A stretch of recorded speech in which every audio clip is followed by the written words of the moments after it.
Hey guys, good afternoon and welcome to my channel. I'm down in Galway with my mum. Sorry, it was a bit of a... I was going to record coming down and have a chat with mum coming down. I might do it when we get up to the room. We haven't checked in or anything to the hotel yet. But coming down in the car... Sorry. Hello.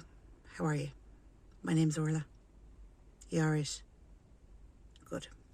So coming down in the car, I got a phone call off Kerry to say, are you going to be in Galway? Everybody's gone home for Christmas. It's only me left after she had an exam today.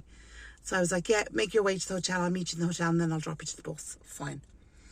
So I had her flapping on about that and I couldn't hear her and her battery was down to 1% and I hadn't got to tell her what hotel we were staying in. So it just ended up being a flap. Anyway, Mammy was texting Kerry, told her what hotel we were in, got there. Then in the middle of it all, Carol texts me and says, Ma'am, the toilet's blocked and it's leaking all over the floor.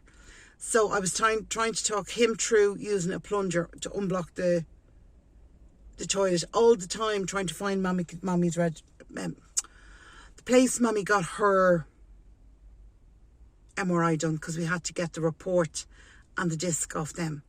So it's just been a flap. I didn't have a chance to do anything coming down myself. Mom says to me, your life is mad. I know, this is it, like. And then we Haley ring in the middle because she's coming down tomorrow. She's getting a lift off her friend. And she was telling me that she wouldn't be able to take my call late if I rang her because she was going for a games night in her friend's apartment. Because the last time they're all going to meet up, obviously before New Year. Before the New Year. Yeah, they won't be meeting up for New Year. So yeah, it's a bit of a flop. So Ma'am, I've just arrived at the hotel car park. I was talking to Carl through the last of the toilet, which is disassembled now in my bathroom. But it stopped leaking. So I have him there. I have Mum gone into the hotel to check in because the car's getting cold and I just don't want her cold. So she's gone into the hotel, into the reception to meet Kerry. I'm just in a flaff. Right, lads, I'm going to go into the hotel, check in.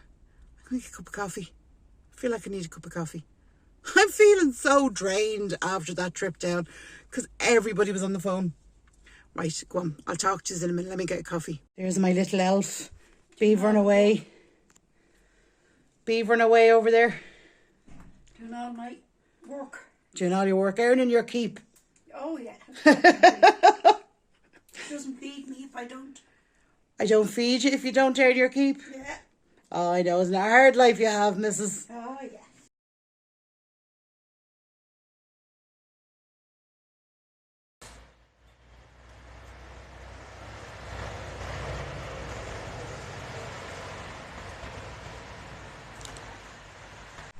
So, good morning, guys. It is 7:20 in the morning and I have just come down to see if breakfast is open. Myself and Mum are going to get breakfast before we head up to the fracture clinic. Mum did not sleep at all last night. She keeps saying, what happens if they want to keep... Sorry, there's a truck going by. What happens if they want to keep me in for Christmas? They want to do an operation. Like, she's... Up to now, she was like, yeah, let's get it fixed. And then last night she went to bed, God love her, and she was like, what happens if they keep me in for Christmas? What happens if they say I can't do this or I need an operation? Her mind went into overdrive. So yeah, so it's 7 o'clock. Well, it's 20 past 7 now, I'd say. So we're going to come down, have breakfast. We're going to leave here about 8:30, go up, see what the hospital has to say. And the other thing is, what was I going to say? We're not going to check out. We got most of the wrapping done last night of the kids' presents and stuff. So I was saying to her, look, we're sorted, don't be worrying. So we'll see. God love her. I feel sorry for her because she's genuinely is worried about it, like. So yeah. Right, let me go. I'm going to have my breakfast. I need coffee. Alright guys, so we have made it home and I just wanted to give you a quick update of how the hospital went. First of all, let me start by saying I rang my landlord this morning and he arranged for a plumber to come out and they've the toilet sorted. So I arrived home. Kerry arrived home last night. Carl made her dinner when she came in. So they were here. They've started sort of organising stuff for Christmas. And myself and my mum drove up from Galway just after the hospital. So when we got to the hospital, she had to go for another 4 x-rays, 3 on her leg and 1 in her hand. And basically the outcome of it all was the bone that she had broken in her knee was a small bone. It's one of the, I don't know what they call them, I forget the name. I remember it, and I was so well, sorry, yous are just sitting funny. I did so well remembering the name. Anyway, it's a small bone at the side of the knee. There's 4 bones in your knee, 2 of the big ones, the tibia and the whatever they are, the 2 big ones, and then you have these 2 small ones. And it was one of the small ones that she'd broken back in September. But when they did the x-ray, they said, no, the bone is healing fine. And there is absolutely nothing they can do for that bone. They said there's just nothing. It's too small. It's in whatever place it is. They just have to let it heal. But they said from all intents and purposes, it looks to be healing fairly well. So they were happy enough with that. So when they did the x-ray, they said there was arthritis in her knee. Now, they said the fall could have aggravated the arthritis, and that's why it's starting to pain her now. So they were like, you just have to go to your own doctor and just get something for the arthritis, which is fine. And the pain at the side of her knee was being caused by a torn ligaments, I think is what the outcome was. And he said they just take months to heal. He said if you were a footballer, you'd be out of football for like 6 to 8 weeks. So they were like, look, it's going to take months.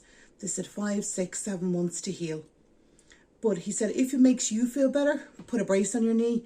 If it makes you feel like it's helping at all, he said, it'll do nothing to help the ligaments, but it might make you feel more confident that it's being supported. But he said, other than that, there's bugger all they can do for her. So she was happy.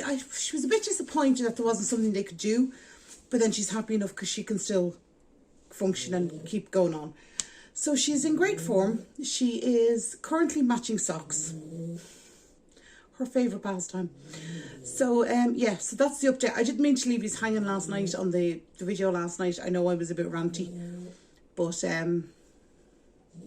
she's fine. That's the main thing. She's fine. She's in good health. She's in good spirits. Everything. We're just going to knuckle down now and enjoy Christmas. So tomorrow we have to go and Chris, where am I? Oh my God. So I have to go do a big shop. That's the next thing on our list. I'm going to do a list. Big shop is the next one. Then I want to get in some firewood just to keep us going over the Christmas. I mean, the garages are open the day after, so I just need something just to keep us going. I have a bag of coal and I have 4 bags of turf, so we're fine. It's, as I said, it's just mainly the food shopping and then tidy around. So that is what we're going to do. So right guys, I'm going to go write my list and I will talk to you in tomorrow's vlog. Take care. Bye-bye.